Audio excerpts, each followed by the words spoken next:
Bienvenidos al séptimo episodio de la teoría Disney, donde exploraremos cómo se desarrolla el siglo XX en el mundo de fantasía. Aquí todas las cintas clásicas de la Casa del Ratón forman un único mundo y la mayoría de sus personajes se unen en una sola gran familia. Hoy veremos desarrollarse cintas como La Dama y el Vagabundo, Peter Pan, La Princesa y el Sapo, Bambi, Dumbo, Encanto, Los 101 Dálmatas y Ralph el Demoledor. Si te gustan los spoilers, tengo una lista de shorts de esta teoría que estamos recontando de principio a fin. No olviden darme su like y compartir el video para que más gente se una a nuestra teoría y empecemos.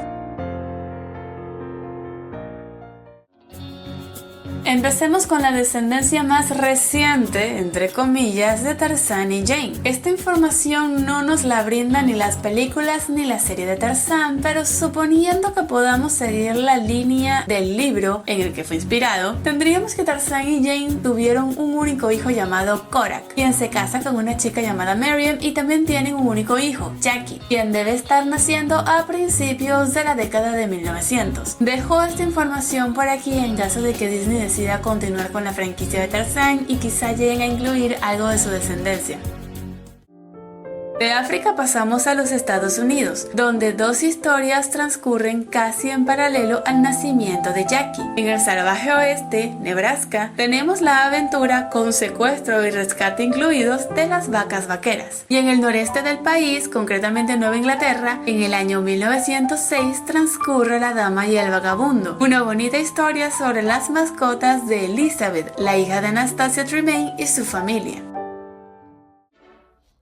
Más tarde volveremos a los Estados Unidos, pero por ahora nos toca volar a Londres, en algún punto entre 1904 y 1910, donde transcurre la entrañable historia de Peter Pan. Pero para seguir en orden cronológico, hay que comenzar con los padres de los niños Darling. Empecemos con Mary, la madre, a quien tenemos fichada como hermana menor de Arquímedes Porter, el padre de Jane, por lo que Mary sería su tía. Recordemos también que la madre de Jane sería la hermana de Alicia, por lo que esta estaría políticamente emparentada con Wendy, sin mencionar que la diferencia de edad entre Alicia y su hermana era muy similar a la diferencia entre Arquímedes y Mary. Esto significa que el apellido original de Mary sería Porter, pasando a ser Mary Darling al casarse con George Darling, quien también tiene una historia familiar interesante. Recordemos que en las dos familias de villanos que ya hemos visto, hay uno que otro miembro que se salva de ser una manzana podrida. En su familia, George sería esa manzana no podrida. Es un padre estricto, sí, pero no un villano como su antepasado, John Radcliffe, antiguo gobernador de Jamestown, la primera colonia británica en Virginia, Estados Unidos, y el villano de la película de Pocahontas. Sin embargo, George tiene un pariente lejano, pero contemporáneo con él y también desciende de Radcliffe, el capitán Garfio, quien se cae de su cama siendo muy pequeño y termina en Nunca Jamás, donde se convierte en otro niño perdido de Peter Pan hasta que toma una decisión que hace tambalear el funcionamiento normal de Nunca Jamás. Garfio decide crecer, pero no se va de Nunca Jamás, a pesar de poder hacerlo como vimos en Peter Pan 2. No fue el único ni el primero en tomar esa decisión, pero sí fue el primero que decidió liderar a esos otros adultos inconformes con cómo funcionaba Nunca Jamás, por lo que construyen un navío y movidos por la codicia se convierten en piratas.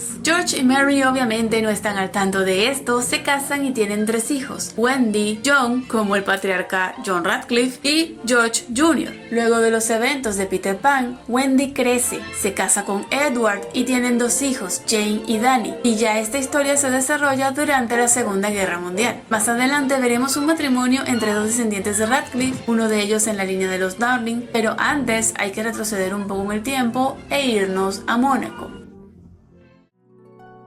En la era victoriana tuvimos a Henry y Cenicienta casándose y teniendo su final feliz, y por supuesto tuvieron descendencia. Aunque hablamos del mágico mundo de Disney, muchas características históricas de nuestro mundo también se reflejan en el mundo de fantasía. Henry y Cenny tienen sus hijos y estos crecen y empiezan a enamorarse. Aquí debo rellenar huecos con lo que me parecería más interesante, y eso sería que el primogénito de estos dos, léase el príncipe heredero, se enamora de una princesa de un reino africano, lo cual, aunque pertenece a una casa real, no hace nada de gracia en la corte de Mónaco debido a su color de piel. Tan enamorado está el chico que prefiere renunciar a su puesto en la línea de sucesión para poder casarse con su princesa, a lo que Henry y Seni deciden negociar el reinado de una pequeña isla del norte de África que para entonces era colonia europea, Maldonia. Así, el hijo de Cenicienta pasa a ser el primer rey caucásico de Maldonia. Con su esposa tiene una hija de piel oscura pero rasgos europeos. Esta se casa con otro noble de su misma corte y tienen 2 hijos, los príncipes Naveen y Ralphie. De vuelta en Estados Unidos, concretamente en Nueva Orleans, sabemos que Naveen se casa con Tiana, la hija de Eudora y James, y tienen también descendencia registrada al menos hasta mediados del siglo XXI. Tenemos también al villano de esta historia, el Dr. Facilier, quien es el hijo de Mama Odi, ambos descendientes del linaje de Jafar, por lo que Mama Odi es potencialmente la única manzana no podrida de esta familia. La última historia que transcurre en Estados Unidos, esta vez en los bosques de Maine cerca de Canadá, es la historia de Bambi. Para terminar con los fabulosos años 20 en fantasía, tenemos que atender un par de historias en París, Francia. Primero la más obvia, los Aristogatos, quienes serían descendientes de Diana, la gatita de Alicia, siendo Adelaida la hija de esta última. Y por otro lado tenemos una historia que no había incluido en la teoría original, ya que no es originalmente un clásico de Disney, pero vi que a algunos les hace ilusión que lo incluya. Así que aquí tenemos a la otra Anastasia, la gran duquesa Anastasia Romanov. Y algunos dirán, bueno, ¿por qué la sitúas en París y no en Rusia? Lo que ocurre es que la película empieza en Rusia, pero sus principales eventos y consecuencias transcurren en París. Podemos asumir que los Romanovs descienden de Odette y Derek, y me parece que al final Anastasia y Dmitri tienen un destino algo trágico, ya que acaban teniendo una vida bohemia en París justo antes de que inicien la Primera y Segunda Guerra Mundial. Así que se podrán imaginar, siento ser pesimista, pero no les auguro mucha descendencia. De vuelta en América, ya estamos en los años 40 en Estados Unidos, donde transcurre la historia de Dumbo. Como sabrán, los elefantes tienen características físicas propias de la región de la que provengan. Los elefantes del circo parecen ser elefantes asiáticos, pudiendo descender de la manada de elefantes del libro de la selva, siendo grises y de orejas pequeñas. Pero Dumbo tiene unas orejas gigantes, nada usuales en elefantes asiáticos, pero muy propias de elefantes africanos, como la manada de Tantor. Por ende, esta podría ser la explicación para las anormales orejas de Dumbito. Y es que los idiotas del circo pensaron que sería una gran idea que un elefante africano se aparease con una elefanta asiática, así que Dumbo sería un bebé mestizo.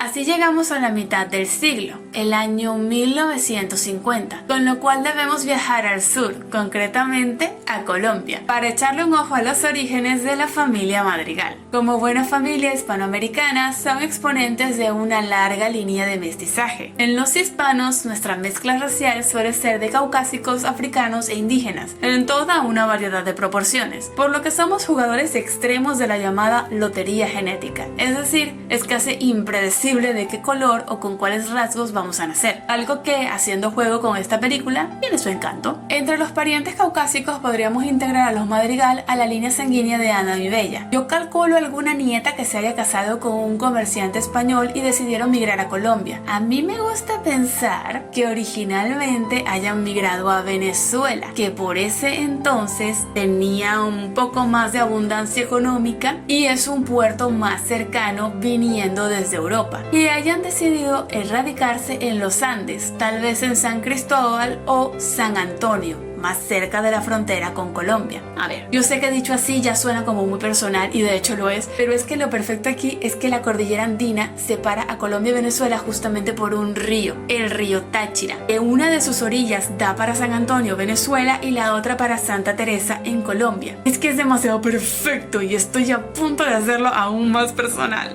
Ok, la siguiente historia está parcialmente basada en la historia de mis bisabuelos. ¡Ay, qué emoción! Total, que una de las hijas de esta pareja, recordemos, nieta descendiente de Adán y Bella, que se casa con un comerciante español, y llegan a Venezuela, a San Antonio. Y pasa que una de las hijas de esta pareja se ha enamorado de un hombre de ascendencia indígena. Tal vez los incas, tal vez descendiente de Cusco, pero que quizás sus padres no hayan aprobado. Por lo que ya a mediados del siglo XIX, esta bisnieta de Adam y Bella cruza el río Táchira con su amado para casarse en Santa Teresa, Colombia. Ya casados, la pareja sigue su camino hacia el pueblo de origen de su esposo, Salento, casi al otro lado del país, donde tienen varios hijos, de los cuales nos interesa el mayor, Pedro Madrigal. El siglo XIX en América del Sur se caracteriza por el estallido de las independencias, seguidas de varias dictaduras en cadena y grupos de guerrilla, que no eran más que vándalos adictos a la violencia que se dedicaban a saquear pueblos y ciudades pequeñas. Y esto es lo que le tocó sufrir a Pedro y a su esposa Alma. Con esto ya tenemos dos elementos del mestizaje de los trillizos Madrigal, y el componente africano de la familia lo da Félix, quien parece ser originario de Barranquilla.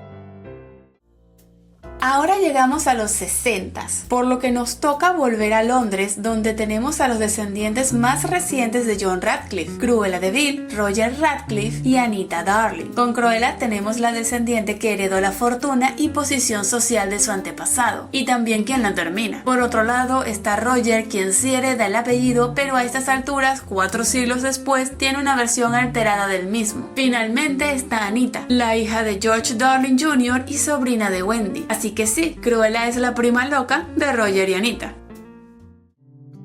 Volvemos a los Estados Unidos ya en los años 70, donde Bernardo y Bianca, una coqueta ratoncita húngara, se conocen y parten al pantano de Nueva Orleans a salvar a Penny de Madame Medusa. Y sí, este es el mismo pantano donde medio siglo antes Tiana y Naveen se enamoraron, por lo que podemos pensar que los cocodrilos de Madame Medusa son descendientes del cocodrilo amigo de Tiana.